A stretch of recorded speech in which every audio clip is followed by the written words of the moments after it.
राजकोट किल्ल्यावरील छत्रपती शिवाजी महाराज यांच्या पुतळ्याला हानी पोहोचल्याच्या घटनेचा निषेध म्हणून महाविकास आघाडीच्या वतीने आज महायुती सरकारच्या विरोधात मोर्चा काढण्यात येणार आहे।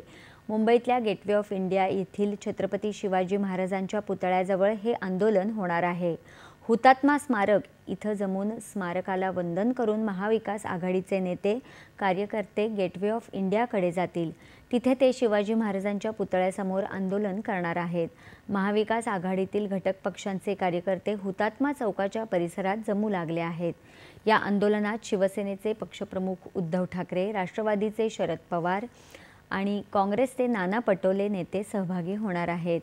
महाविकास आघाडी जर शांततेच्या मार्गाने आंदोलन करत आहे, मात्र त्याला सत्ताधारी विरोध करत आहेत, हे योग्य नाही असं काँग्रेस नेते आणि विरोधी पक्षनेते विजय वडेट्टीवार यांनी केले।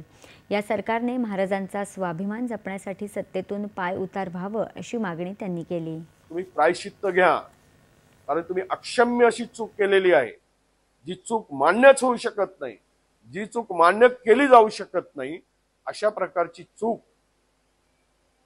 या सरकारने केलेली आहे। त्यामुळे या सरकारने प्रायश्चित्त म्हणून सत्तेची खुर्ची उभवण्यापेक्षा खुर्ची सोडा आणि महाराजांची खरंच तुम्हाला महाराजांचा अभिमान, स्वाभिमान आणि महाराजांना तुम्ही जर छत्रपती शिवरायांना मानत असाल तर ती खुर्ची खाली करा, खुर्च्या रिकाम्या करा, तर महाराजांना जो स्वाभिमान आहे तो जपासला सरकारने, तो जपला असा मेसेज जाईल।